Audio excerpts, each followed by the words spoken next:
Italian Football Podcast. Hello everybody and welcome to another episode of the Italian Football Podcast. I'm Carlo Garganese here as always with Nima Tavali. So there we have it. The 2022-23 Serie A season is now over.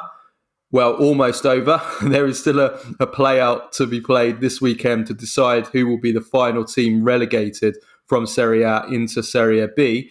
But the final match day of the Serie A season has been played this past weekend, and there is so much to talk about today. I don't know how we're going to fit it all in, but the European places have all been settled. The final relegation place, as I said, will be decided in a one-match playout, but it was an absolutely thrilling match day with regards to Spezia's game and Verona's game. It was it was on the line right until the final seconds of those matches, but it will go to a playout. So we're going to discuss that thrilling match day. We also have some legends of the game playing their final matches before leaving or before retiring. So we're going to discuss about that. The futures of a number of Serie A coaches. Some seem to have been resolved, others not. So we're going to be talking about all the coaching carousel in Serie A. We'll also preview the Conference League final, which takes place on Wednesday between Fiorentina and West Ham. And we will do our own Serie A awards for the season, the team of the season, the best and the worst throughout the league for the course of this past season. So there's lots and lots to talk about today. But for all our first-time listeners, this is our free weekly episode, which we do every Monday, reviewing the weekend Serie A action and all the biggest talking points in Italian football. If you want to support the Italian Football Podcast, receive all our content that we do throughout the week, including a weekly Q&A episode every Tuesday, where we answer all your questions that were sent in by you, the patrons, and the weekly Thursday midweek review show, plus interviews, post-match reaction, and much, much more. Then go to patreon.com/TIFP and become a subscriber for just $2.99 a month plus VAT. For all of you that are listening on Spotify, on iTunes, on Apple Podcasts, we'd really appreciate give us a 5-star rating, give us a follow and subscribe to us, as this really helps us to grow. You can also check us out on YouTube as well. We're on all the social media accounts as well.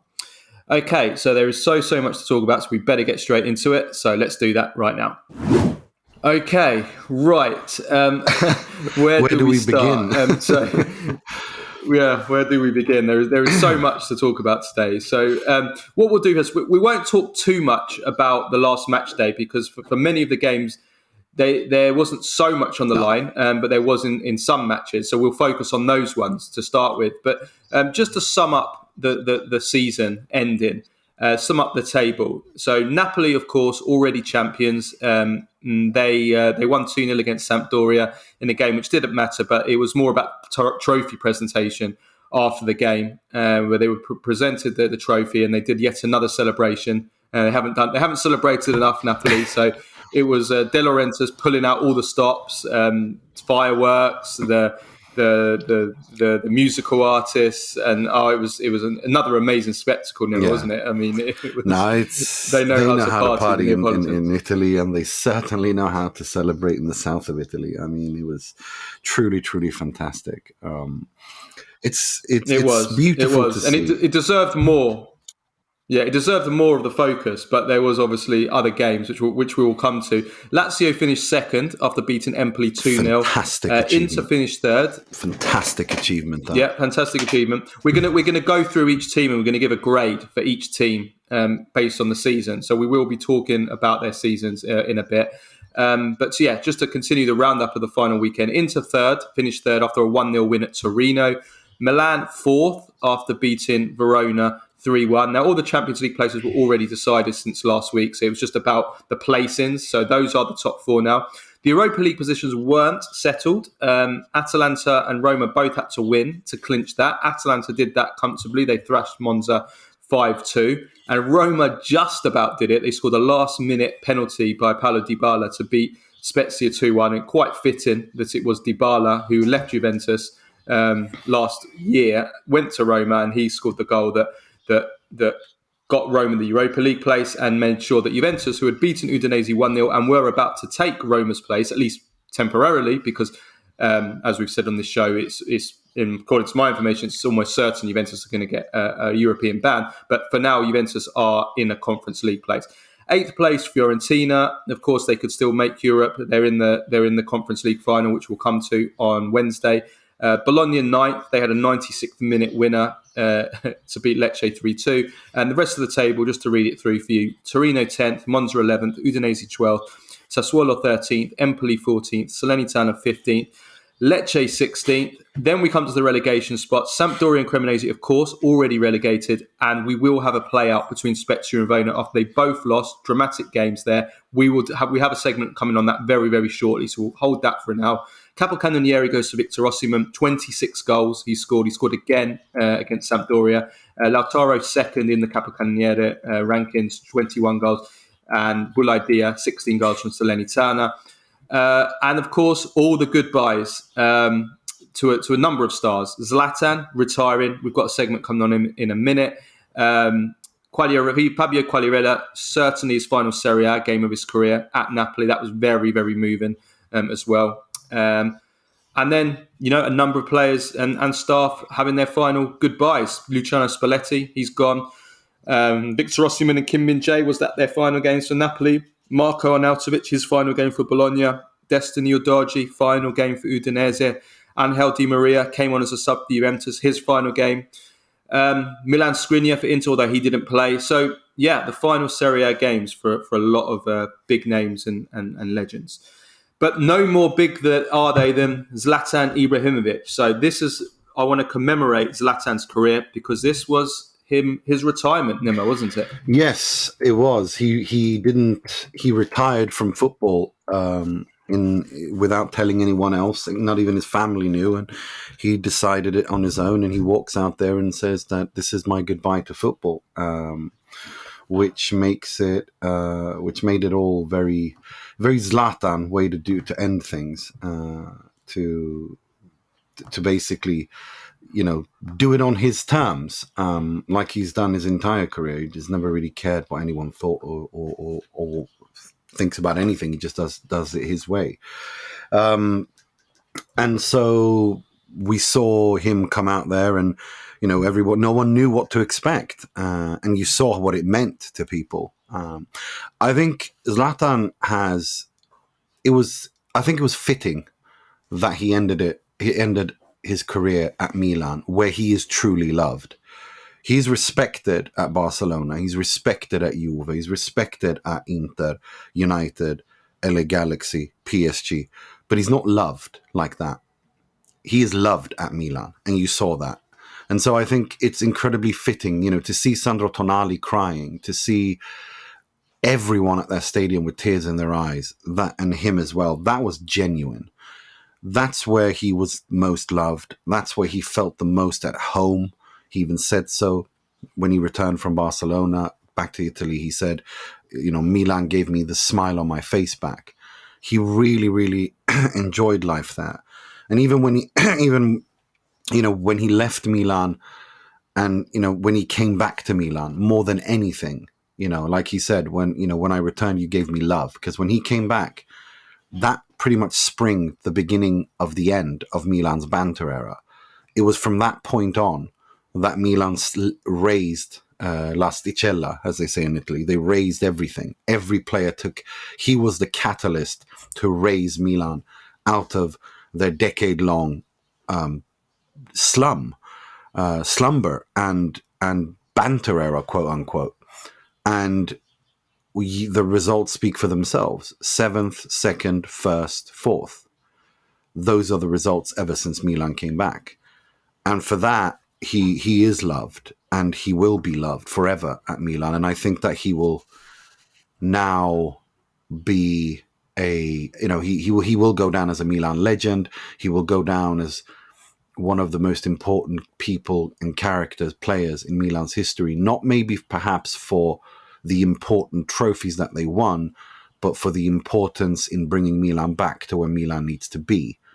And I think we'll see him now in some role for Milan, because I can't think of a better ambassador for Milan than Zlatan Ibrahimovic. Yeah, and what an amazing goodbye as well. I No, mean, look, Italy is the choreography, the banner. I mean, the that was just beautiful, genius. I mean, goodbye. I mean, the play on words. That is. I mean, it was simple, but so powerful. look. Serie A is the best. Not Serie A. Italian football is the best at praising their heroes. No one does it in Italy. They never forget who their heroes are, and they always praise. They praise them in a way that no one else comes close in football, in my opinion. You know, just go. I mean, I was there when Zanetti had his retirement. I was there when, or you know, I was there when Zanetti was his goodbye, and that entire night and atmosphere around that was just unreal. Francesco Totti, those immortal words, that immortal sending off, that is just unbelievable. De Rossi's goodbye.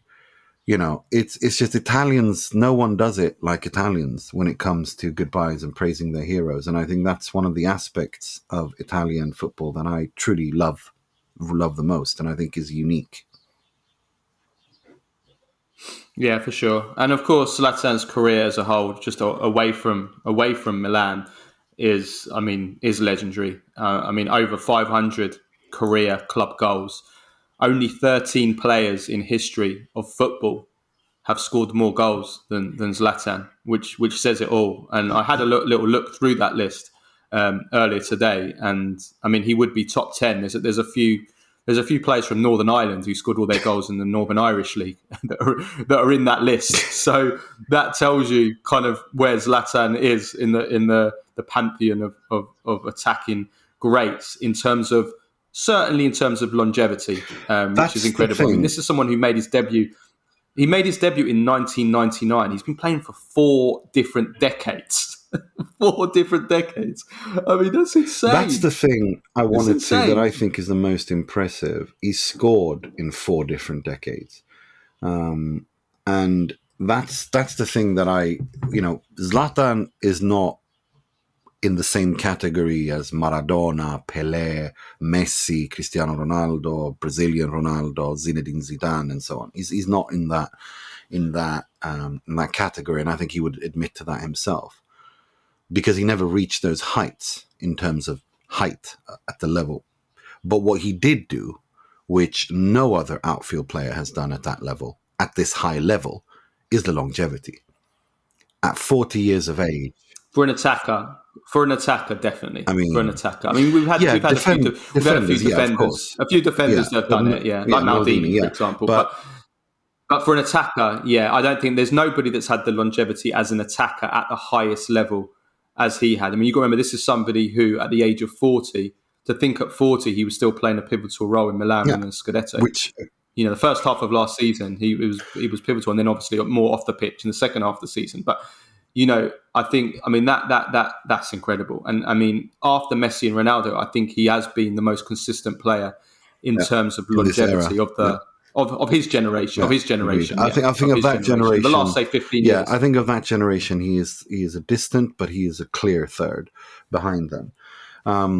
And I mean, his league winning record is unbelievable. I mean, he actually had a streak of 1 point of winning 12 league titles in a row, which was, it's just insane. I mean, his one disappointment, we have spoken about this on the show today, his one disappointment was the Champions League. He never quite did it in the Champions League knockout stages. And internationally, obviously, he wasn't playing for the strongest nation, so you can't really hold that against him. But his idol, Ronaldo, I mean, he joins his 2 idols, Maradona and Ronaldo, in never really succeeding in the European Cup Champions League.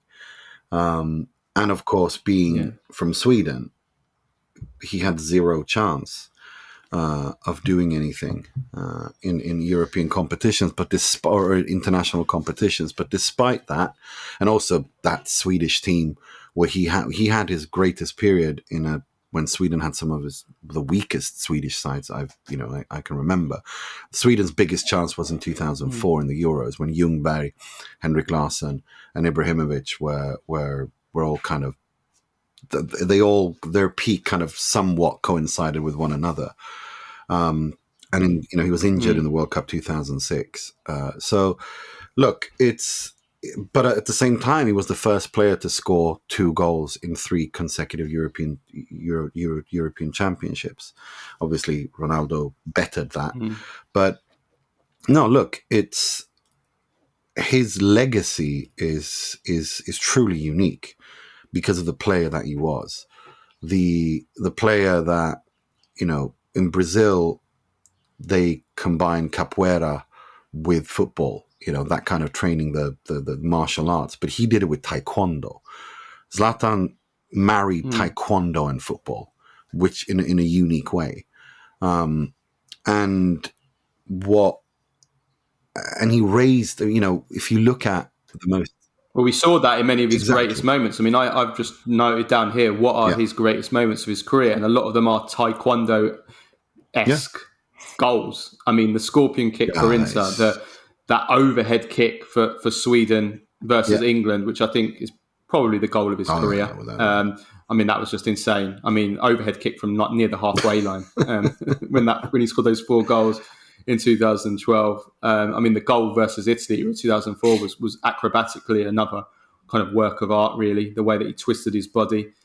So, I mean, those all back that up. But, I mean, he's had so many great moments in his career. I mean, the solo goal he scored for Ajax against NAC Breda was insane. Winning the Capocannoniere with a back heel. I mean, if Francesco Totti is always, for me, linked with Cucchiaio, the lob. That's Totti.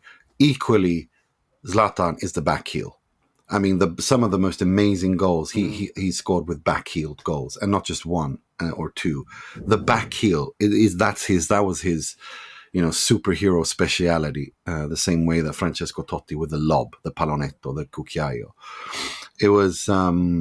It's truly, truly remarkable. And it feels a bit surreal, even though we all knew this day was coming. But I've spoken to people who in Sweden who all support all sorts of teams, and they're like, it's a little bit of disbelief that he's been around for so long that it feels surreal that he no longer plays football anymore.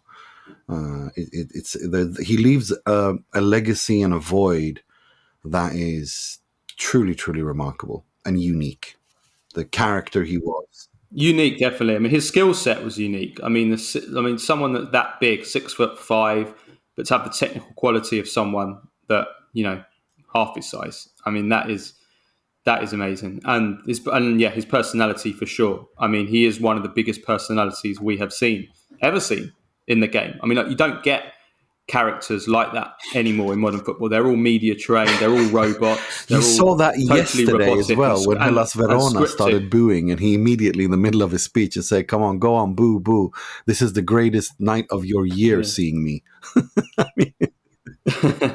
Yeah, but I mean, totally unique. I mean, you just don't get those personalities now. They're all just media trained and scripted, and actually quite sanitized, and actually quite boring. Just boring. The modern footballer is generally quite boring, and there is and just from in the Swedish context, there truly is a Sweden as a country before and after Zlatan Ibrahimovic. I don't think you can. It's so difficult to explain in words. I know that he's not very happy about it because he didn't choose to be the symbol of a lot of things that people projected onto him.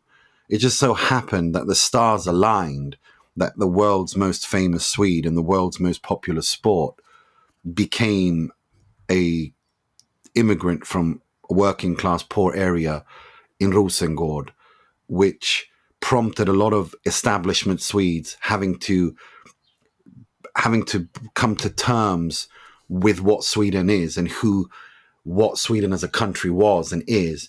And he challenged that just by existing and just by being unapologetic about who he was and where he came from. He's never changed who he is. He's still the same. He's still that guy. He's never adapted to try to be anything. He's as he says himself, I'm still the ghetto kid like the attitude he has and how he talks. He's still that kid. He's not tried to be anything else than he isn't. And that's forced a lot of people in this country to have to come to terms with what is Sweden and what is Swedishness, which is unique. I can't think of very many other examples in footballing history where one person has an entire country had to come to terms with who they are just by existing. Even though in a very political context, even though he never tried it to be he never tried to be political during his career. Towards the end, he finally started speaking about it when protecting Dejan Kulusevski above all in the Swedish national team. But that is unique as well. I can't think of very many other countries where a player has, just by existing, because of his background, polarized the country the way that he did. And it's truly, truly remarkable to see all of that play out, and the door that he kicked open. He didn't open them. He kicked open doors for players like Kulusevski, for Alexander Isak, for all these other players with non-Swedish names, traditionally ethnic Swedish names and backgrounds. That is something that the gratitude and debt that is owed to him is unbelievable. Is just, you can't measure it in words. For sure. Okay, well, talking of unique, the relegation race in Serie A is certainly unique this season because it will be decided by a playout after an absolutely dramatic, thrilling final day. I was watching both of these games at the same time simultaneously. I had on the TV I had Milan against Verona on. And on my phone, I had Roma versus Spezia on, and it really was, it ebbed and flowed. At one moment, it was Spezia staying up, then it was Verona, and then right in the last minute, I mean, it was. We went into this game, just to be clear, both the teams on 31 points. Spezia away at Roma, Verona away at Milan. And they both ended up losing. So it goes to a playout being played this Sunday. But that only tells half of the story, doesn't it, Nima? This incredible day. No, look, Verona weren't really ever close to shaking Milan at all. But Spezia took the lead against Roma and looked good measure to actually be able to pull it off. But of course, Roma needed to win because at the same time Juventus were leading, and Juventus would have been in the Europa League. And of course, Roma would have been relegated to the Conference League again, which would have been an absolute, that would have been a huge step back for them. So then Roma, of course, equalize and win on extra time. It was crazy. It was drama. I mean, the game went on for how many minutes was it? 112 minutes? How long did it go? 15 minutes injury time at the end. I don't know where he got the extra time from. He stopped. His watch must have stopped or something. I don't know, but yeah. I mean, it was thrilling. I mean, there was everything in these games, and they all seemed to happen simultaneously at the same time. Because I remember, I made a note of this. With 18 minutes to go, Zukovsky missed an open goal from an Unzola cross, which would have made it 2-1 to Spezia. Seconds later, literally about 3 seconds after that, Verona equalised from Faraoni to make it 1-1. So from one end to the other, it went from being Spezia basically having clinched safety to Verona being back on equal terms. Then with 6 minutes to go, Leao then scored to make it 2-1 to Milan. So Verona back to be relegated. At the exact same moment, Zoet, the Spezia goalie, made an absolutely miraculous save to make it to keep it. To keep the scores level, Spezia level, and you think, okay, Spezia are gonna be safe. And then in the 90th minute, Roma get a penalty. It's been debated: was it a penalty? Was it not? It wasn't the only debatable incident in both of these two games. I mean, I thought the Ngong penalty. At first, I thought it was really harsh, and I rewatched it, and I'm a little bit maybe it was, maybe it wasn't, but I don't think it was clear cut. The penalty decision, that the first penalty that Milan got to go 1-0 up, Magnon, I think, should have been, or definitely could have been sent off for Yeah. taking Ngonga out when he was cleared through. I think that was definitely should have been looked at for sure by the VAR. And then, of course, that El Shaarawy penalty award, which Dybala dispatched, which basically took us to a playout. Otherwise, Spezia would have been safe. And even that, I think, I don't know. It's there's definitely some debate over that as well, I think. So these games had everything. And if this is anything to go by, then this playout on Sunday is going to be some game, and it's a 90-minute playout, isn't it, Nima? With straight to penalties, is that correct? No extra time. Yeah. No, it's not going to be any extra time. It's 90 minutes, one game, and if it's a draw at that point, then they go to penalties. And it's going to be played at a neutral venue. I'm hoping, it's two northern sides, so I'm hoping they choose, not Rome or something like that. Like they choose, the San Siro or something, just so there's like, it's equally in the middle between Verona and La Spezia, so that they can fill the stadiums out and make it quite the event. And I hope that both fan bases turn up. I mean, at least Spezia don't really have a fan base, but that Verona at least turn up, because it's going to be a crazy, crazy game.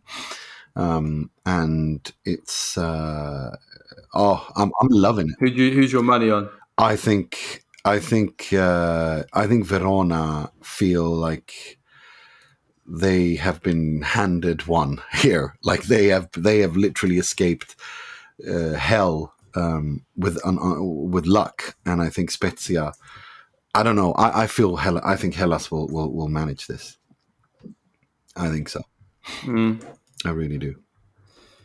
Yeah, it's hard to call. I think we're going. I tell you what. I think we're going to penalties. And I think Hellas will pull it off. I think that's possible. Yeah, I think that could be possible as well. I think so. And that will that be the first ever penalty shootout to decide I don't know. I think so. I've not looked it up, but yeah, I can't think of it recently. Maybe further back. Maybe further back it was. Yeah.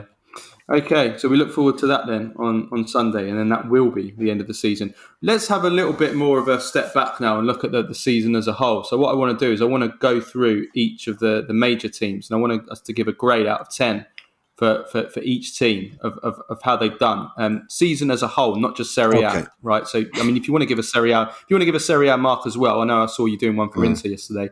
If you want to do a Serie A one, you can. But let's give a final mark. So starting off with Napoli, I mean, it can only be one mark. 10. It's a 10 out of 10 for Serie A. It's a 10 out of 10 for the Champions League. They wrote history in the Champions League. They've never been to the quarterfinals. Okay, the Coppa Italia was a disaster, but I mean, who cares?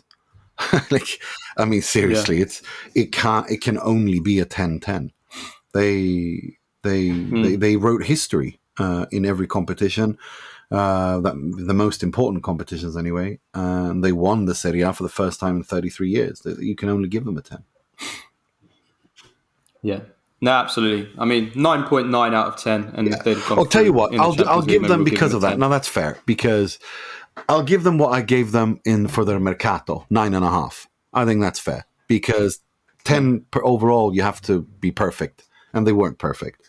So 9.5 out of 10, I think, overall for the entire season. Yeah. Yeah, that's fair. Lazio. You have to give them a 9, because who had Lazio in second spot before the season started? And before, if you add Juventus 10 points, they're still in second spot. Like, that is truly remarkable. For me, that is an incredible achievement. And I was critical of Sarri that he didn't give a damn about the European competitions, getting knocked out of 2, the Conference League and the Europa League. But when you finish second spot, and you're in the Champions League, you can't but give them anything but a 9. No one expected this. They played fantastic football. If I'm not mistaken, they had the best defense in all of Serie A. Second best defense. Yeah. But for Napoli finished with the best attack and best defense. But for large parts, Lazio had the best defense of the season. They had the most clean sheets, if I'm not mistaken. He had 20. Well, he would have 21. Did Provedel start the last game of the season? If he did, he's got 21 clean sheets. It was 20. He had 20 clean sheets before the before the final game of the season. So it will be 21. No, it was Or Provident. 21 Provident clean did sheets start. for You made me the unsure there. Yeah, well, there you go. No, Yeah, it's not. well, it's Look, 21 they clean sheets for the had, for season. large parts, they had the best defense in the Serie A in terms of numbers, and they have the goalkeeper with the most clean sheets. Even though I don't think he's the best goalkeeper in the Serie A, but which tells you everything. And Sarri did it with defenders that might not exactly be ideal for his style of defending. I mean, the Romagnoli is not a speed bullet, and he likes to have quick defenders. But he found a way. This is what I mean, the pragmatic ideologue, Maurizio Sarri, finding the perfect approach, getting the most out of this Lazio side. Second spot is an incredible achievement by Lazio. And they are now in the Champions League. And I sincerely hope. I'm gonna be a little bit more grumpy. I'm gonna give them an 8 out of 10 rather than a 9 out of 10, purely because I look at their points tally, I look at the number of games they've lost, and I also recognise that they're also there partly because, as you rightly said, they've had done fantastically well. Sarri's done an amazing job. The defensive record speaks for themselves. They've done amazingly well. But at the same time, they're also there because all the other teams around them all had, well, let's be honest, terrible domestic seasons, terrible Serie A seasons. And the points tally, this is the lowest points tallies we've had for teams fighting for Champions League positions from second to fourth for I can't remember the last time. We would probably have to go back about 15 years when it used to be super competitive Serie A. So I think that's also partly it. Plus, as you said, Europe flopped and obviously Coppa Italia. So I give it 8, which is still an excellent mark. It's still an excellent one. This is not me downplaying their season. I just think that I think we have to also take that into account. But well done to Lazio. Inter. Well, Inter season isn't over yet. So there's a bit of a caveat here, because I think if I just look at the Serie A, it's a failure.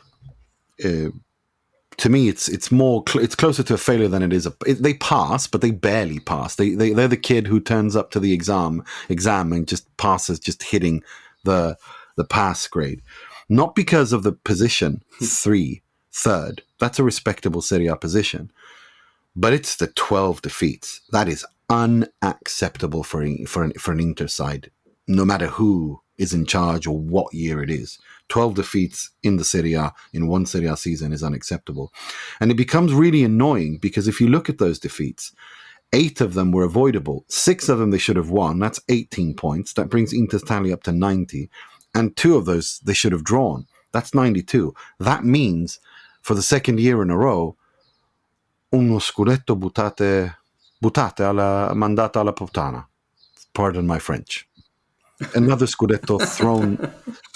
Oh, please don't translate that. But it really is.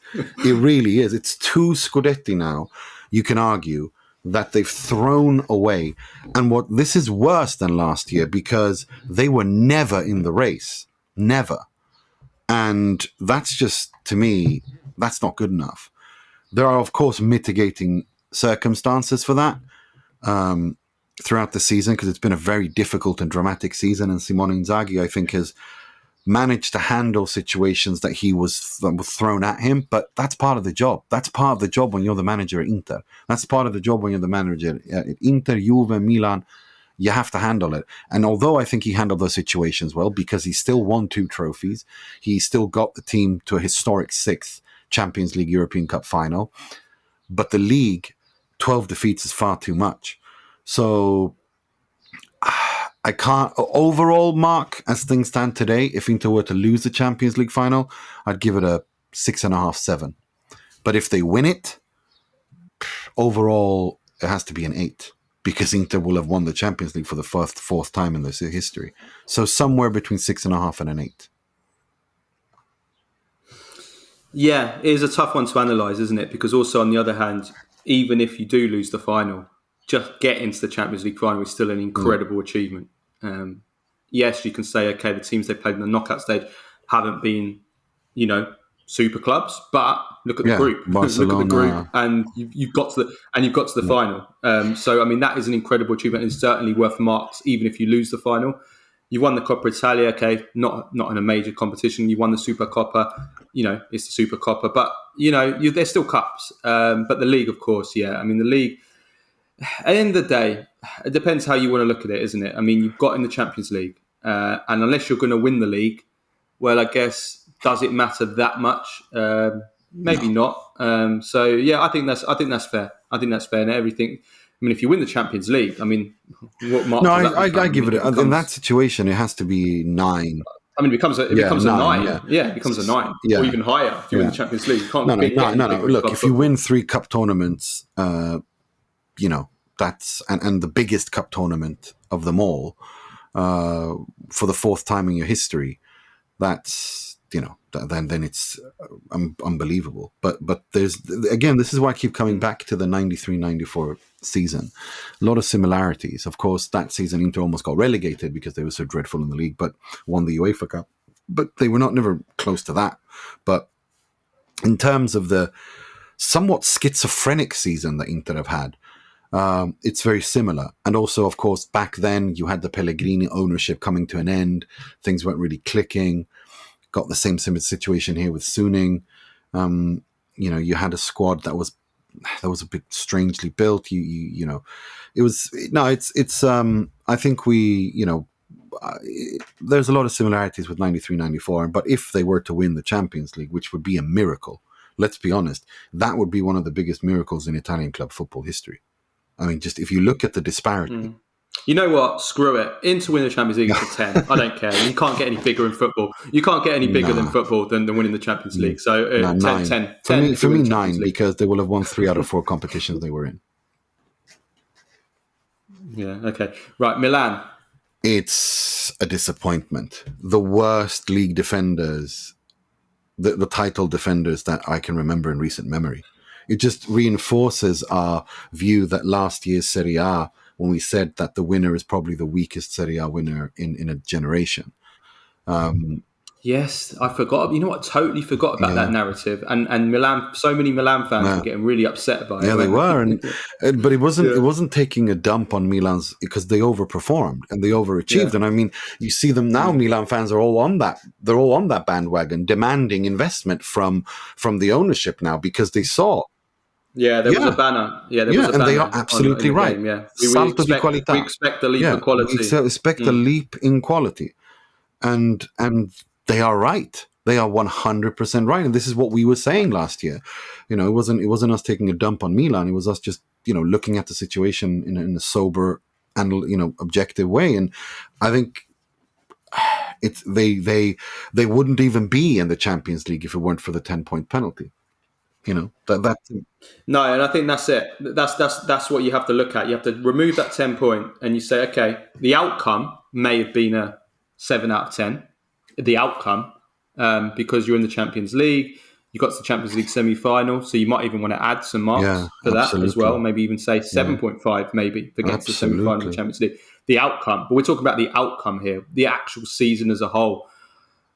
I think, honestly. I think the semi-final of the Champions League takes it up to a 6 out of 10. Yeah, that's where I am as well. Otherwise, I can't. I don't think I can go higher than that, because they didn't qualify for the Champions League. Well, I mean, there is the counter argument, which I think is valid, and that is that, well, had those points not been deducted, Milan would have, like Mourinho was talking about, we would have acted differently, in that, so there is that point as well. But the fact of the matter is. Everyone can say exactly. That, that's what I'm saying. Yeah, I know, but I just want to validate, because I think that's a valid argument. But my point is simply this: you can't sit here and tell me straight, and look in my face and tell me this has been a good season for Milan. You just can't do that, because that would be. And you also got to remember, if Milan hadn't qualified for the Champions League, Rafael Leao would not have been. They wouldn't have been able to afford to keep Rafael Leao. He'd be gone, and it would have been even more of a disastrous season, because their whole project could have been derailed. Would have been pushed back. It would have been pushed back so much. So I think it has. Yeah, I think it has been a bad season, with the exception of that semi-final performance in the Champions League. And let's not forget they beat Napoli in the quarterfinals. So that was definitely the highlight, I think. Their Champions League run for sure. I mean, the way they overcame Spurs, the way they overcame Napoli, And I thought their group stage was all right as well. No, I think they did all right. I think they nobody expected them to reach the semi-final. Of course, the luck of the draw is also key, like with Inter, but still they got to a semi-final, and that was that was money they did not expect come in, and I think that's one of the main reasons why they were able to extend and felt sure that they could extend Leao's contract. So. That kind of helps. Yeah. Okay, Atalanta. Atalanta, let's zoom through these next two. I did not have them fifth. That I did not have. Yeah, I think they've actually done slightly better than expected. I think I had them as seventh. I think at the beginning of the season. I think I had them as well. I had them there as well. I think they've done well. I think they've done well to have fought so hard until the end for a Champions League place. It's only been like a couple of games. I know, again, as I said with Lazio, this is also partly down to everyone else, dropping so many points. I mean, if you objectively, if you look at Atalanta's final record, 119, drawn 7, lost 12. I mean, that's hardly outstanding. No. It's not. It's not out. Those are not outstanding numbers. 64 points for the season is not an outstanding tally. So there's the other side of the argument. But I'd say that for Lazio, I say that for Inter, I say that for Milan, I say that for Roma, I say that for Juventus, regardless of their points deduction. These are not good points tallies that these teams have got. So, but if you look at the outcome and you look at the final position, I think they have done well. Atalanta to finish where they have, and there's lots of positives. Højlund for sure has been another fantastic explosion at Atalanta among so many others in the recent years. So I think they've done well. They've done very well. Roma. We didn't give them a grade. Atalanta, I would go 7. I'll go 7 to 7.5. I'll go 7.5 out of 10. 6.5, 7 is where I am with them. Yeah. Roma, I think, I can't 7, 6.5, 6.5. I mean, they performed on par with expectation in the league. They overperformed in the Europa League. I had them as a dark horse to win the tournament before the season. But in the end, they didn't. And again, the injury situation. Like, you can't talk about the Stadio Olimpico anymore because Lazio play there as well. Yet another ACL issue. Okay, Tammy Abraham was not. That was just, that wasn't down to Trigoria because you saw how he bent his knee. But again, the injuries that Roma have been through, something is messed up here. They need, what is going on? Roma need, the way that things go for the last 5-6 years, Roma need 40 players in order to be able to end the season with 20 healthy ones. It's crazy. Yeah. I mean, most doctors will tell you that's just a freak. That's just a freak injury. The way that his Tammy leg Abraham, is hyperextended I get that, there. His but I'm talking about all the other injuries. But we can't. Yeah, we can't keep calling everything freak and coincidences. Do you know what I mean? It's there has to be something bigger at play there if this keeps happening. So it's sad for Tammy Abraham, and that's bad for him and it's bad for Roma because now the summer transfer market is screwed. Yeah, because I think they would have. I think so him. as well. There is interest. I think he would have returned to the Premier League, and he's an English player. He has, he has experience. They would have, and he has value. And so I think that was the worst thing that could have happened for Roma. That's 40 million at least that they could be looking at there, and now that's really screwed them. That's screwed Roma, and it's bad for Abraham as well. It's pretty much disaster. No, it's just a disaster all the way around. It ended in the worst way possible. And now, Mourinho, obviously, now it'll be interesting to see how they handle that because Mourinho's made it clear that he wants to stay. So now the Friedkins are in a tricky position how they handle the situation. But we'll see. I think 6.5. If they'd have won the Europa League, I would have given them an 8, and I think they deserved to win the Europa League. I said it last week. I think they were ridiculously unlucky to lose that game. Ignore everything around it and after the game, just based on the actual game of football. They deserve to win that game. So it's just very, very unfortunate. Juventus. I don't know I don't know what to say about that. I mean, you can't judge it just on the pitch, but I mean, I guess you could give a non-pitch vote and you could give a a total vote for everything. But yeah, I mean, if you're doing a total vote, I mean, you're looking at like 2 out of 10, 1 out of 10. You can't get any more disastrous other than being relegated. It's been a total disaster on a sporting level. On a financial level, it's completely fucked them. Excuse my language. For the summer and for the next season, and they're going to have to sell players, and then they've got the managerial situation. They've got no one. They still need to sort out the upper management situation. But just everything this season. The results speak for themselves. A second trophyless season. That's the first time it's happened in 35 years under the same manager.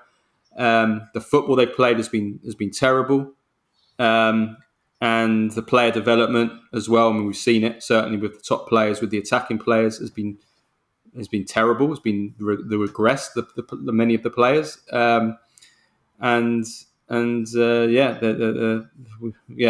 a mess. The situation is a total mess going forward now. If you combine all that, I think you're looking at 1 out of 10. 2 out of 10 if you want to say, well, it could have been even worse. As for the actual, if you ignore the off-the-pitch stuff, I mean, I guess on the pitch, they qualified for the Champions League. And if you take that as the situation, then you can say 6 out of 10, maybe, because they've qualified for the Champions League. But having not qualified for the Champions League, I mean, 3 out of 10, 4 out of 10. I don't know what I mean. You can't blame the players or the coach for what happens off the pitch. So I can only give them for what happened on the pitch, and I can't give them more than 6, 5.5, 6, because on the pitch they qualified in the top 4. They got to the semi-final of the Coppa Italia. They got to the semi-final of the Europa League. The Champions League was a disaster. But yeah, 5.5, 6, somewhere there for on the pitch stuff. If it were off the pitch combination, well, 0. I mean, it's one of the most disastrous seasons ever in Juventus's history. It's just been a cluster. It's been a burning. It is. I mean, Juventus have had some disastrous seasons. Yeah, Juventus have had some disastrous seasons on the pitch in the past, and they've had some disastrous seasons off the pitch in the past. Everyone knows what they are. They have to go through them. I don't think I can ever remember a season where it's been equally disastrous on and equally disastrous off. Usually it's been one or the other. It's never been both to this degree, ever. I can't remember ever to this degree. When 2006 happened, well, they had a really great season and they had a great team. This season, there's been a disaster off the pitch and off the pitch. So and they've broken so many champions. They've broken so many negative. So I mean, I can't. At the end of the day, you can only compete against the season you're in, if that makes sense. They're not competing against the historic teams. They're competing against the Serie A they're in, and in that Serie A they're in, they finished 3rd, 4th. So it's not great, but they still go into the Champions League. But then you have all this other nonsense off the pitch. The entire board resigning all at once because of their ridiculous criminal activities that are still being, that the Juventus have acknowledged from a sporting legal wise sense in the plea bargain, as well as being condemned by the FIGC for the plusvalenza thing. And then you have the personal bans against the entire leadership and board, the people who ran the club. And then you've got the criminal cases still pending towards them. Now it's an absolute mess. But it's going to be interesting to see how they handle this. Like, who does Allegri continue? Who's going to be the new sporting director? Are they going to do it in-house, which I think would be an absolute disaster? Or what are they going to do? What are they going to do? Yeah, we'll come to that in a bit. I should also add that this is only 2 defeats away, Juventus, this season, from the worst ever number of defeats in the history of Juventus, which is 19. And Juventus lost 17 games in all competitions this season, 10 in Serie A. So it's almost a historic bad season. I mean, except for Napoli, what is this? Lazio, 8 defeats. Inter, 12 defeats. Milan, 8 defeats. Atalanta, 12 defeats. Roma, 11 losses. Juventus, 10 losses. Fiorentina, 12 losses. I mean, what is this? It's such a weird Serie A season. Yeah. But I mean, I guess on the one hand, that just goes to show how evenly balanced this league is. because no one's really. For a neutral, it's Yeah. great. I mean, obviously, take away Napoli, They were the ones who were the most run away with it, consistent but I don't. and had the team that suited their coach the most, and he also got everything out of them. So there is that. But other than that, like 72, 74, 70 points. I mean, it's weird because at the same time you've got 22 wins, 23 wins, 20 wins. It's so strange. It's such a crazy season. It is. Let's move on. Let's do our own Serie A awards now. We had the actual official Serie A ones that came out at the end of last week. We're going to do our own ones now. Bizarre. Yeah, very bizarre. And so let's start off. Best goalkeeper. We'll do one each. So you go first. Who's your best goalie? No, Mike. Oh, really? This just for Serie A? Yeah, just for Serie A. Because you said the Serie A awards. If we're talking the Champions League, it's Andrea Onana. He's been the best goalkeeper in all of the Champions League. It's not even, that's just a fact. But if we're looking at this Serie A, I'm surprised you went for. I'm surprised you went for Magnon. He was out for quite a while this season. And for me, I'm going Provedel. I'm going for Provedel. I mean, 21 clean sheets. Mike Magnon is a monster. I think. I mean, if you're asking me who's the best goalkeeper in Serie A, it's no doubt. I still think that. If you're asking me, I still think that the heights that Mike Magnon, despite missing all those games that he reached, no goalkeeper came close to. Onana is the only one I'd say that came close to that level. But he's oh yeah, there's no doubt about that. In terms of actual apex heights, Serie A. Apex height. I love how we got that in there. Yes, the average apex height. Yeah. As for the apex height of the levels, I think I would go with Magnon and Onana. Yeah. There's no doubt that those two are in the league of their own. But I think if I'm looking at who was the actual best, statistically, it's Provedel. There's no doubt about statistically, but I'm looking at Provedel. But I think Vicario was excellent as well. I want to give a shout out to him. But so I'm going to go. I think Vicario made a little bit too many howlers for my taste, and Provedel as well, in order to be the best goalkeeper in the Serie A. Like, I think some of the howlers they made. Of course, it's still they're still developing. They haven't reached their peak, and Mike Magnon is at the height of his powers. The apex. Yeah. Defender, best defender. That's the thing. You're pulling fullbacks and wingbacks and everyone into one here. But if we're talking central defender, you can't go past Kim Min-jae. Yeah, well, I think you can't go past Kim Min-jae for fullbacks or for centre backs. I think he's a clear winner for me. I think he's been an absolute revelation. I think that he replaced Kalidou Koulibaly, who was somebody that's been an absolute pillar of Napoli for 8 years, and he's just one of those big personalities and figures that are often so hard to replace at football clubs, whether it's a player or whether it's a coach. You know which kind of people we're talking about, that they've been there for so long and they're so hard to replace. And the fact that thinking that he's just come in there and he's done better than Koulibaly. I mean, he's unbelievable. He's played at a level. His numbers, let's be honest. Amazing. I think Kim Min-jae has been the best central defender in the world this season. I think he's been by far the best central defender in the world. For me, he is. It's not even close. Ruben Dias, who I love and respect a lot, I think for me, Kim Min-jae has been the most complete. Aerially a monster, fantastic passer, tackles, read of the game. They have he is for me the best. For me, he's the best central defender in the world this season.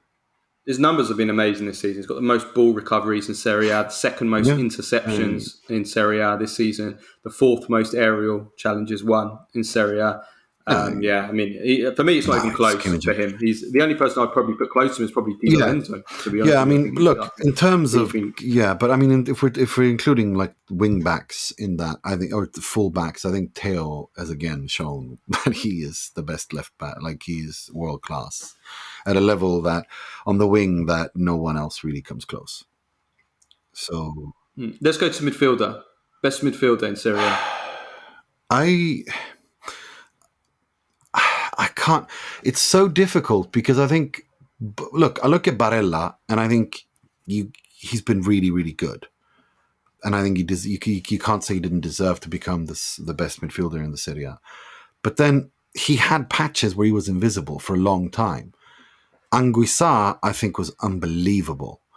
I don't think Sergej Milinkovic-Savic deserves it this year because I think he was so anonymous for large parts of the season, even though his numbers are good. Second half of the season, yeah. Second half of the season, he really lost his but way. still, he turned up the numbers. But look, I'm going to go with, I think overall, I think Barella. I'll give a shout out for Rabiot as well. It's probably one of the only maybe the only positive for Juventus this season. His numbers have been amazing this season. Best season of his career. I think 11 goals he scored this season, which is very impressive when you consider the position he plays and the way that Juventus play. I think that's very, very impressive. The few chances that Juventus create, and you've got someone like him scoring 11 goals. So I think that's very impressive. I think it is difficult, but I can't look past. See, when I think of a midfielder, what do I want from my central midfielder? I know there's different types of midfielders. From my central midfielder, I just want someone that will dominate the midfield, however they go about doing that. And I think that there hasn't been a midfielder in Italy this season who has dominated his centre of the pitch better than Lobotka for Napoli, and he's my best midfielder of the season in Serie A, because tangibly he's somebody that, his statistics won't tell you much. He doesn't score. Virtually never scores. I'm not even sure if he scored this season. He doesn't assist much. You won't see much on the highlights reels of him, but he will control and dominate. See, I think Anguissa did more than Lobotka. I think Lobotka was outstanding. I think the midfield was absolutely, that's the reason they won it, if we're perfectly honest, on top of, Khvicha and Victor. But the way that they control the midfield. But for me, Anguissa was just unreal. Some of the games this season. I thought Anguissa was amazing for the first half of the season. Then I think he did lose his way for a couple of months. He was tired for a couple of months. And that coincided with them going out of the Champions League. And then he refound himself just in the last weeks of the season when the title was won, and that game against Inter he was really good in. But yeah, I'll go for Lobotka because he's just everything that I go for in the midfield. He's my kind of player. He's the kind of Verratti, Xavi, that kind of player that just controls and dictates it, and he just never loses it. He presses really fantastically well as well. So I would go for Lobotka. Best attacker. Now this is be Victor Osimhen. You can't go past Victor Osimhen for everything that he did this season. I love Lautaro, but Lautaro is still not the finished product. He's still a patchy goal scorer. Victor Osimhen, this is the funny thing. He scores 26 goals.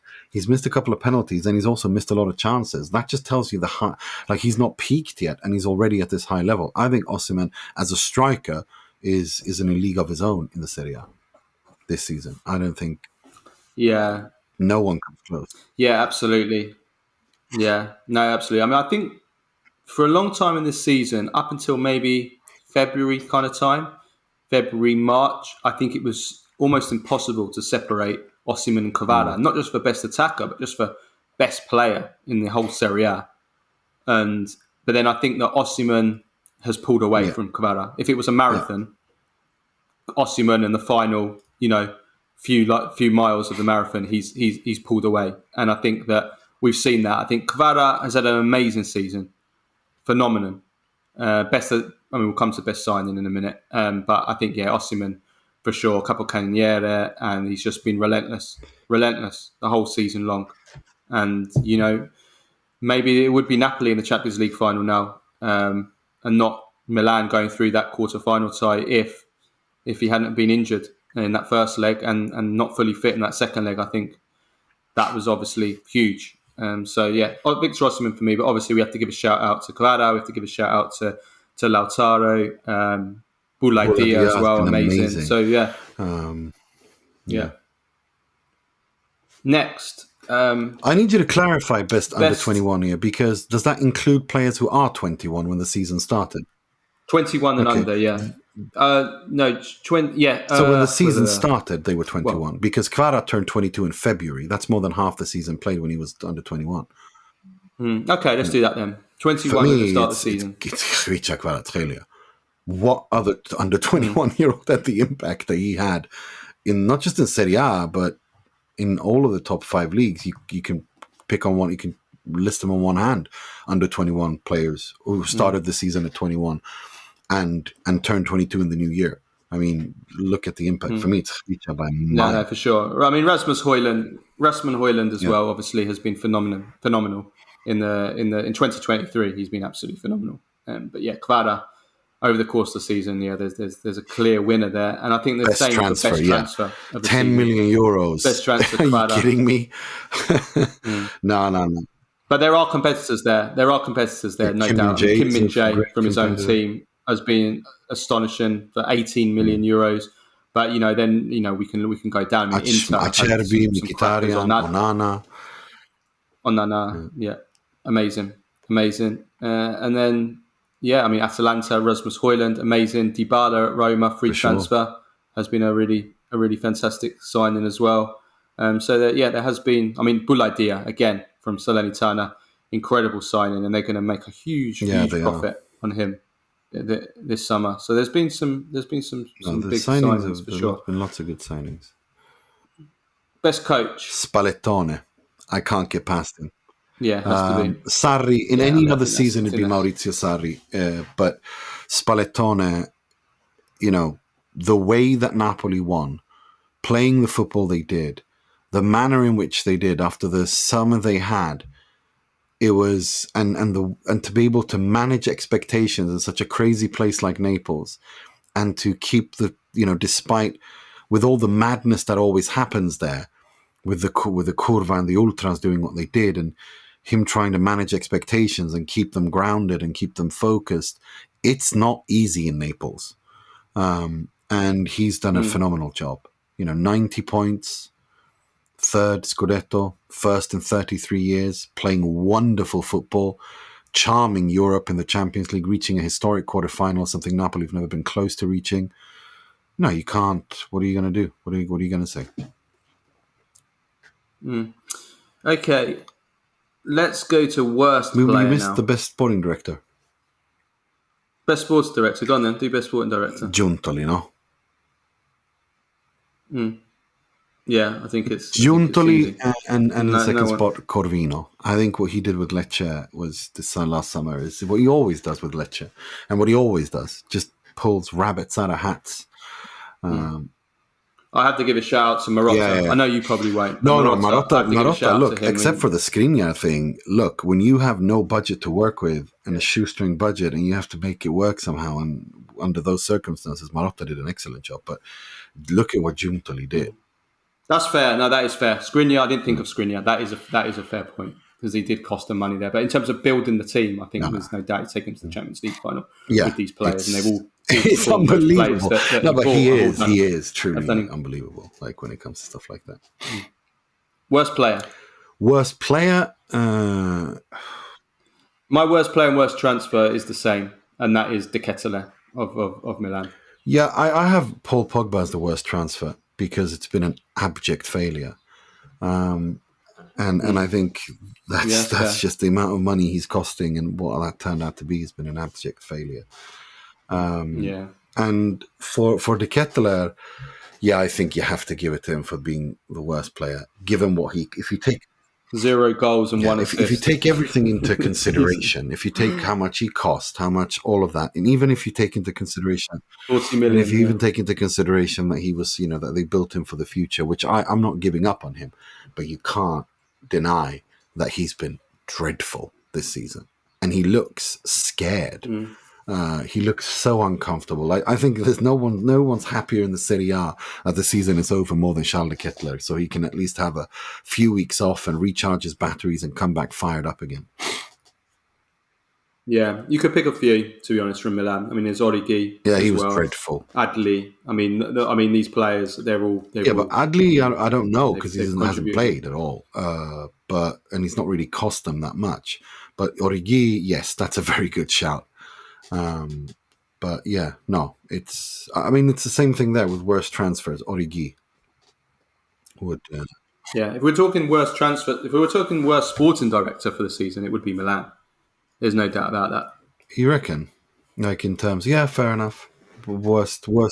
I mean, if we're going by player, like who's performed, who hasn't. I mean, I think it is Milan, and we've got to remember they wouldn't have qualified for the Champions League if it wasn't for the points deduction. Yeah, that's fair. So I mean, we could go Juventus and say, Juventus had a terrible transfer market, but the points deduction. You know what? I'm going to change my worst player. I think Leandro Paredes. I think he was dreadful. given what he cost, given who he is and the experience he has. No, I'm taking De Ketelaere off because he's still young. I don't think Leandro Paredes, because he's just not worth it. He's not good enough. And I hope that people see now what we're dealing with here. We are talking about a player who's very mediocre and has always been lucky to be surrounded by fantastic players everywhere he's gone. At Juve, he was supposed to lead. Well, that didn't work out well, did it?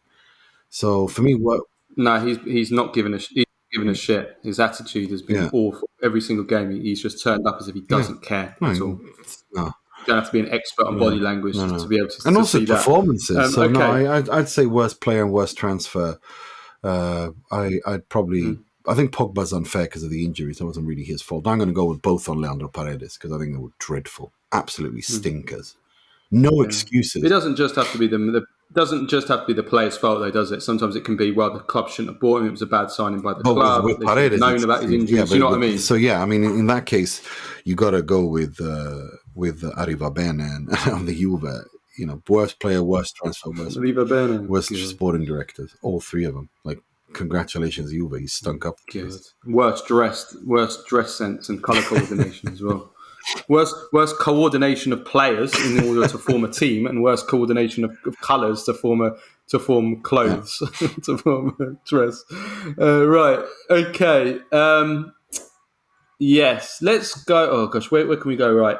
What should we do now? Let's leave the coaches. So we were going to do a segment on the coaches and whether they're going to stay and go. We'll hold that to Thursday because we're going way. But we do need to speak very quickly on the incident between Roma fans and Anthony Taylor at the airport. We do need to comment on this. I know it's a few days ago now, but I do feel like we should comment on this. So the big question is everybody's seen the scenes of what happened where he was being accosted by Roma fans. I believe it was his wife and daughter.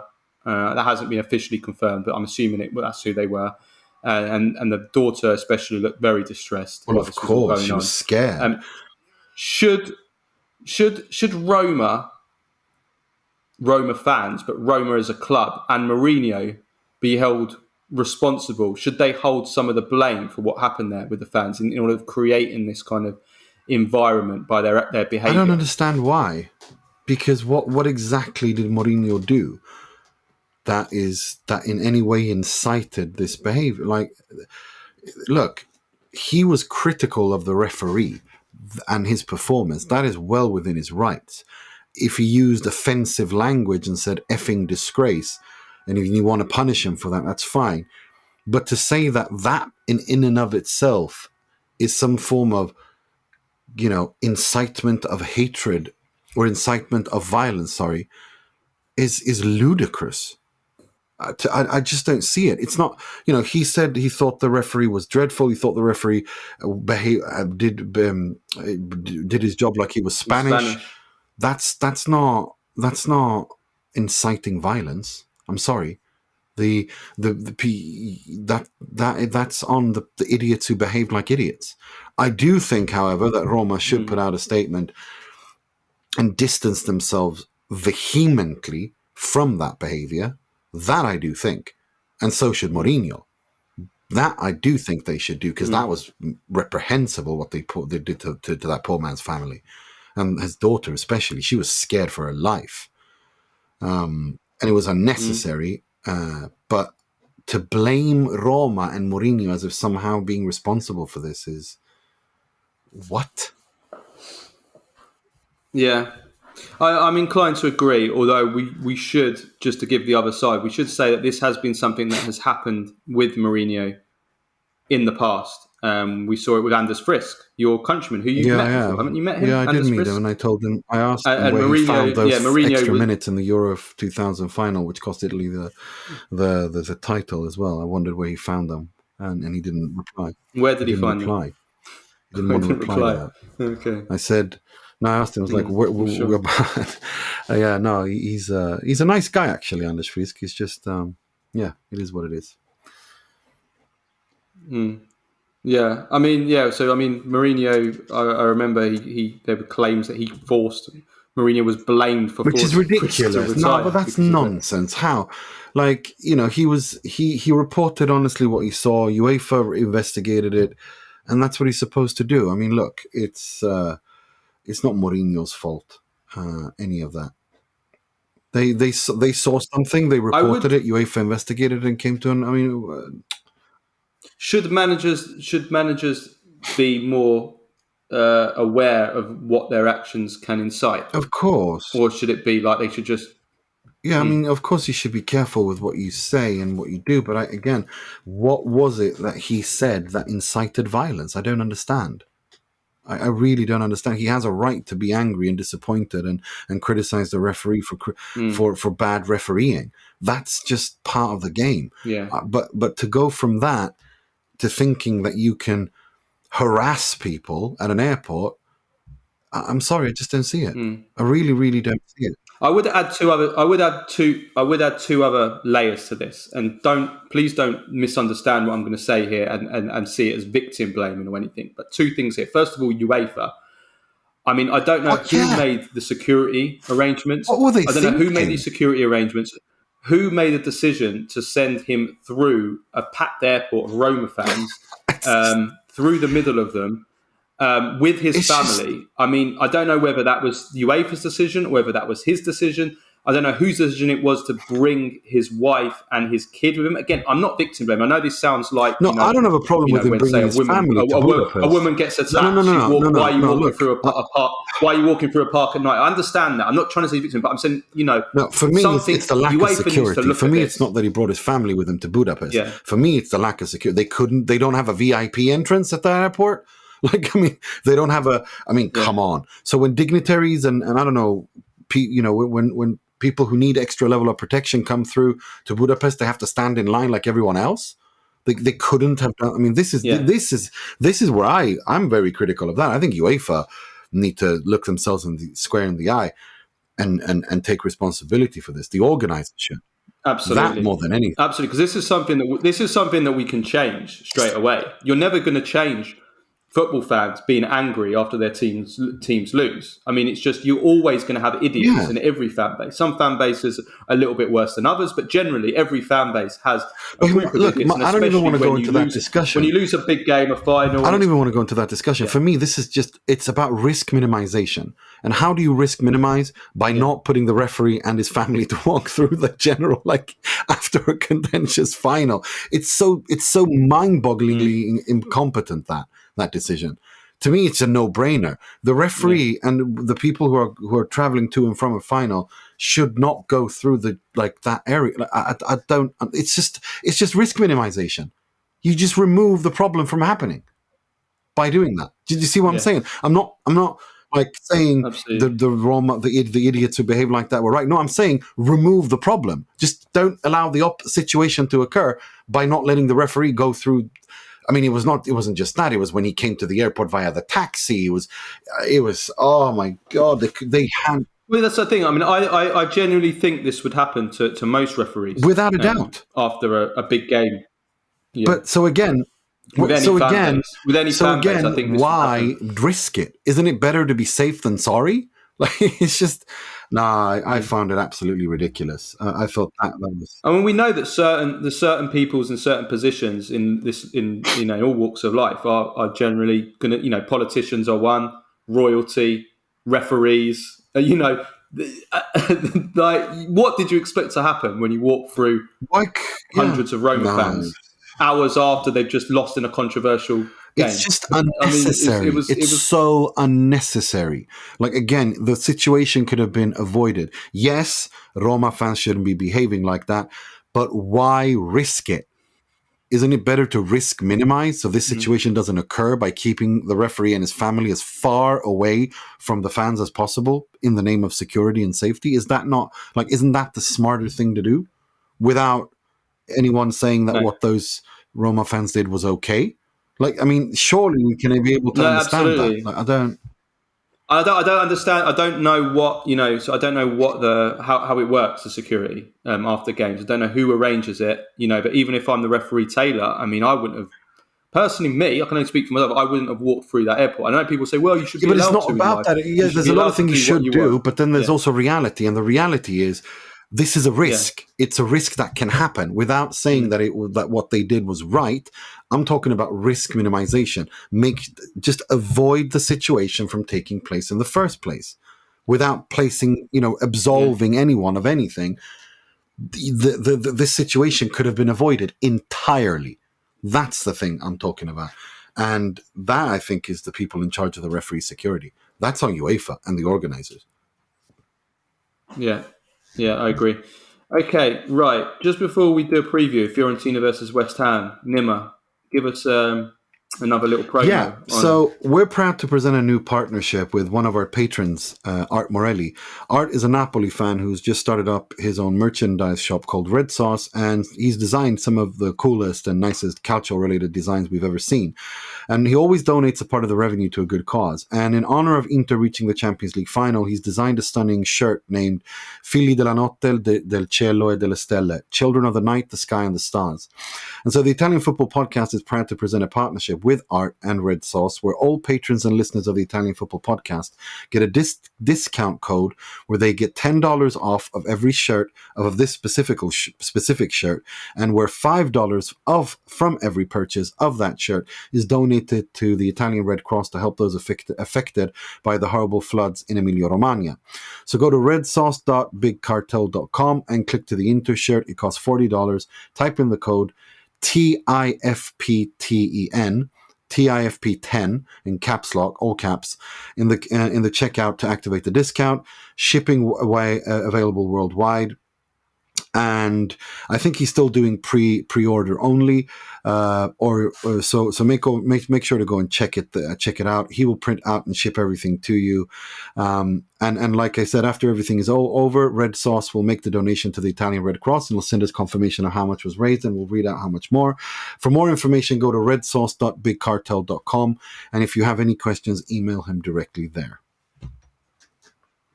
Yeah. Fantastic. Okay, right. Fiorentina versus West Ham.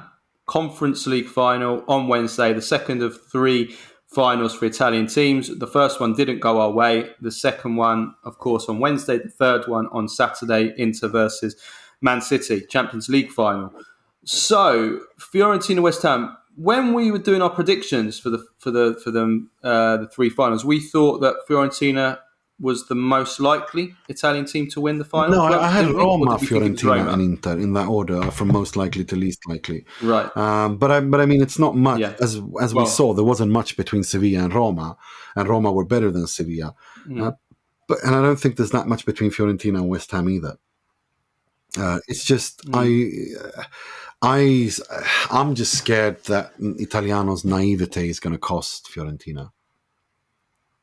That's what I'm scared about. But it's a double-edged sword, isn't it? I mean, it can go. It could go either way. I mean, the clash of styles, I think, is what's the most interesting in this. We've got a team that plays very, very attacking, aggressive, expansive, modern football versus a team that plays very defensive, counter-attacking, dour football, defensive football. Solid. No, but look. West you Ham talk about Allegri. You talk about Allegri. Moyes makes Allegri look like Pep Guardiola by comparison. Like David Moyes literally plays like people did in the 80s. It's just there is no Scottish. I mean, Allegri. No. That's unfair because he literally plays like they did 20, 30 years ago. It's just get stuck in.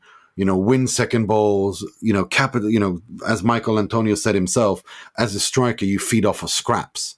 That was hilarious. His quote. I couldn't believe he said that, but I couldn't believe he said that about his own. Come on, everyone's got eyes to see with.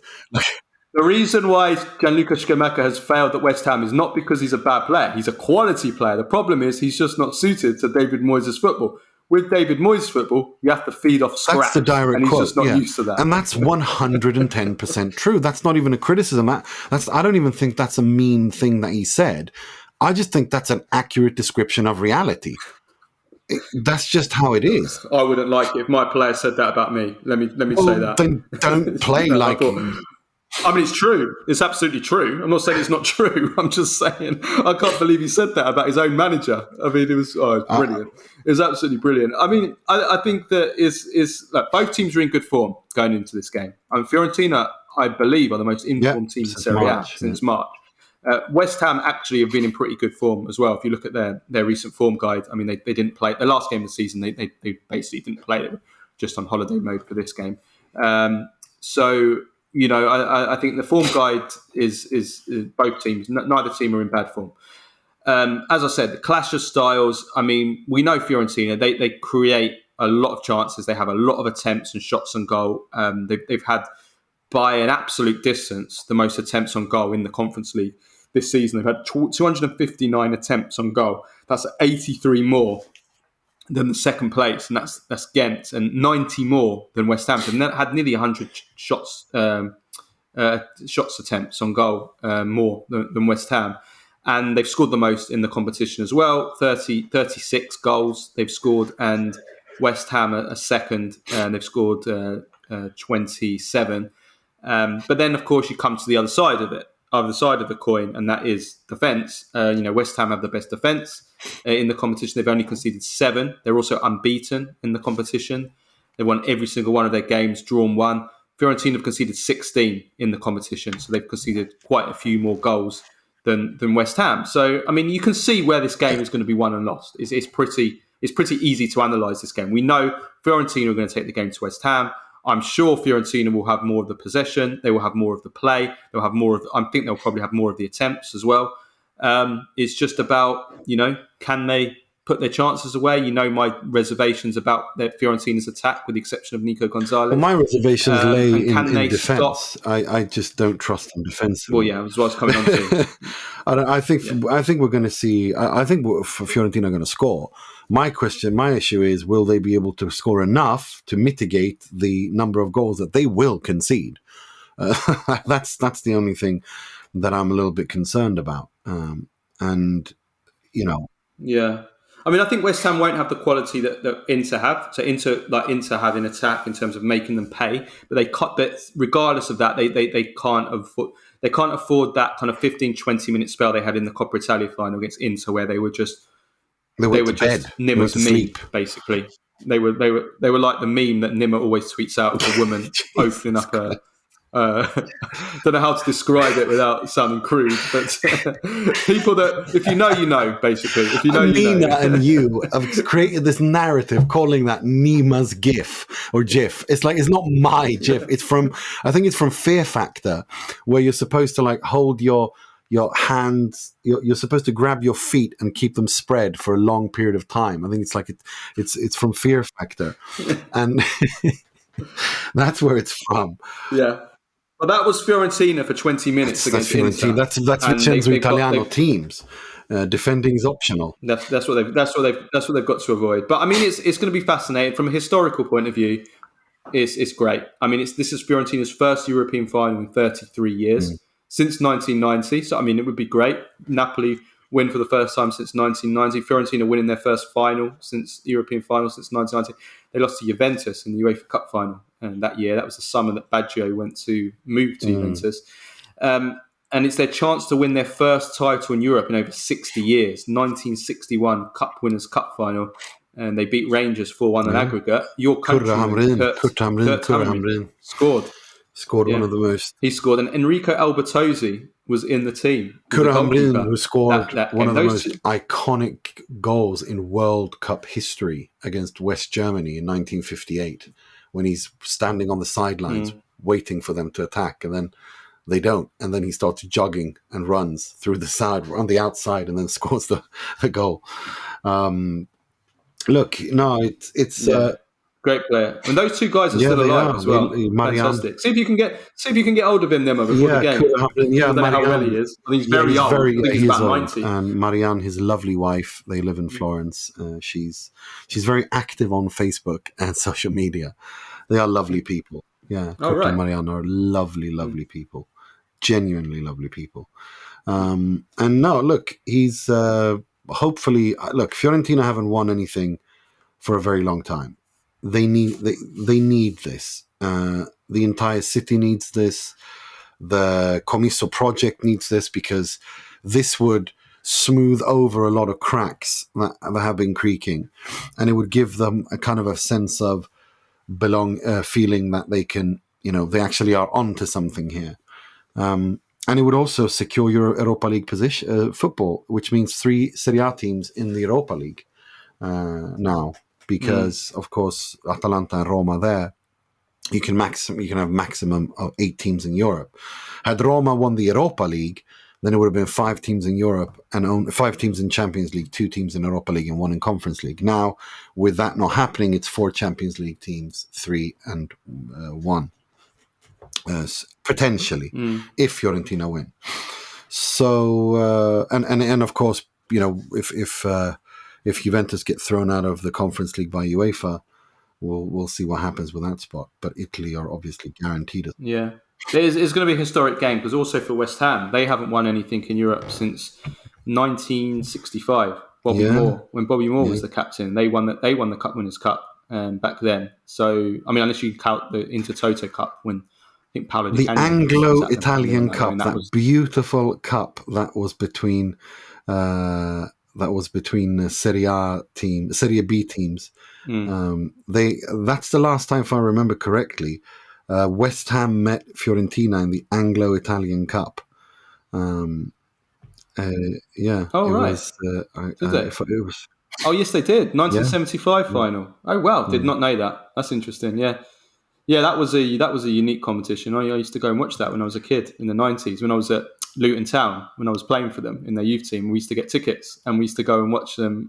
Used to go there and watch them in the mid 90s, and they played one game. We had who was it? Was it Marco Negri? Yeah. I think it was not Marco. Was it Marco Negri? I think he said that he played in one of the games. Well, anyway, going on a tangent now, but yeah, okay, that's interesting. Did not know that. So this is a replay of that.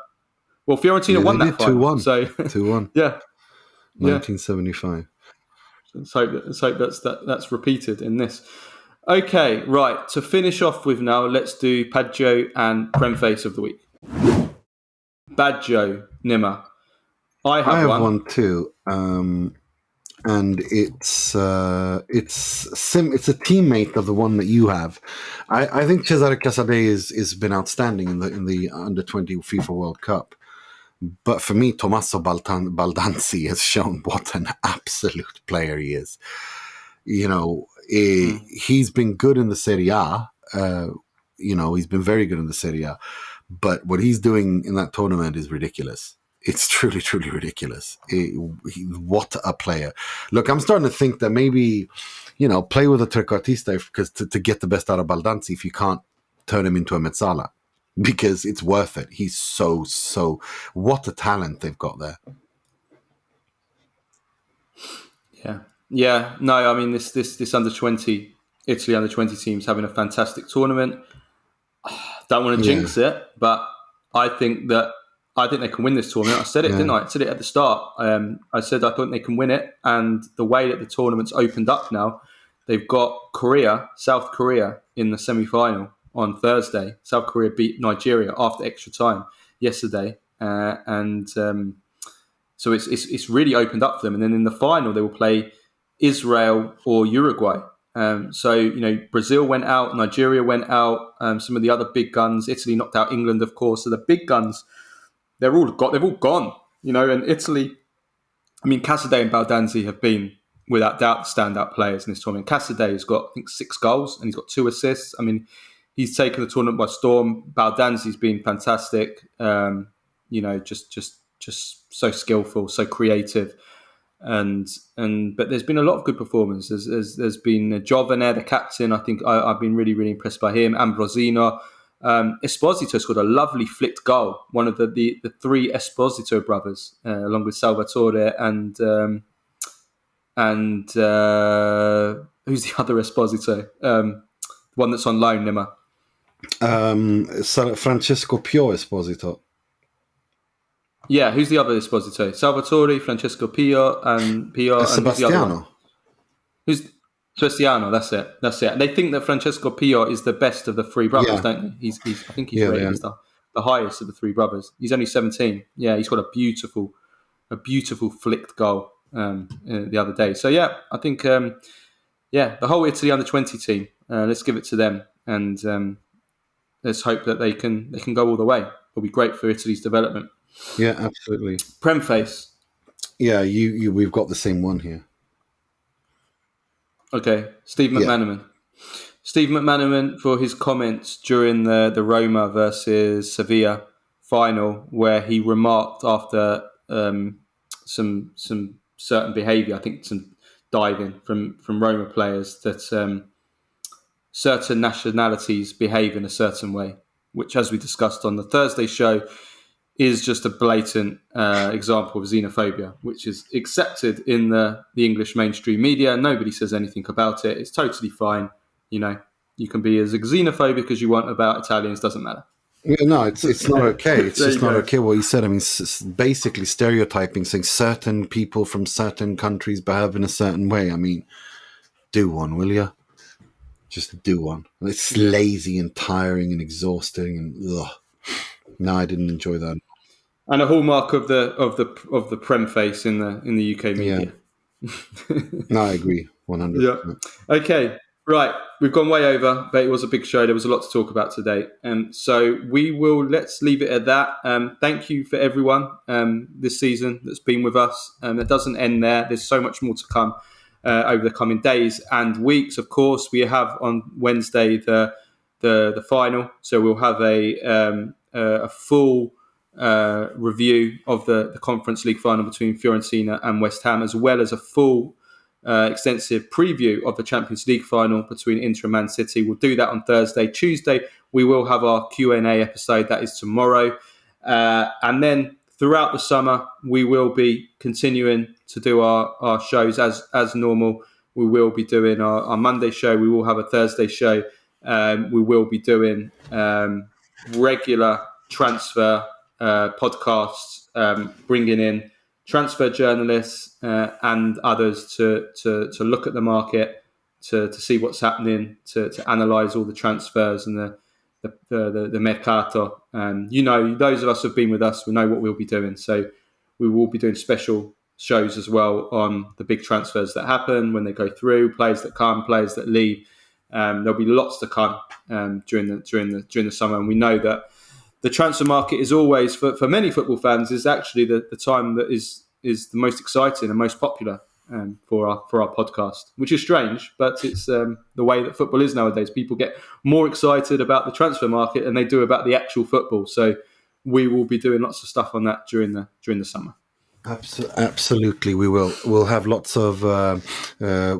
We'll be focusing on the mercato of each of the main big teams and also some of the smaller teams, and we'll be doing reaction podcasts to big events and stuff like that. So make sure to check that out. For sure. We also have the under 21 Euros coming up as well, and as well as the end to the under 20 World Cup. We also have the under 19 Euros. There's the Women's World Cup coming up. So there's still lots of football going on as well as the mercato. And it's exciting times for Italy because we're doing really well in youth. They are, because they're producing talent. Despite Italy, they adapt. Even though Italian football is structurally a mess, they do. It's still a footballing country, and But it could be one positive, with what's going on. You have to use more of your own players. You have to focus more on your youth teams. You have to adapt your youth teams, modernise your youth system. I think Italy have done that. Even if you haven't got the money. I think Italy have done that at youth team level. The problem is that when they reach to the Serie A, but I think that's okay. I think the more you have players excelling talent, because Italy is a football country, they will always produce players, and I think finally we're seeing a renaissance in the level and quality that Italy are producing. I'm really excited.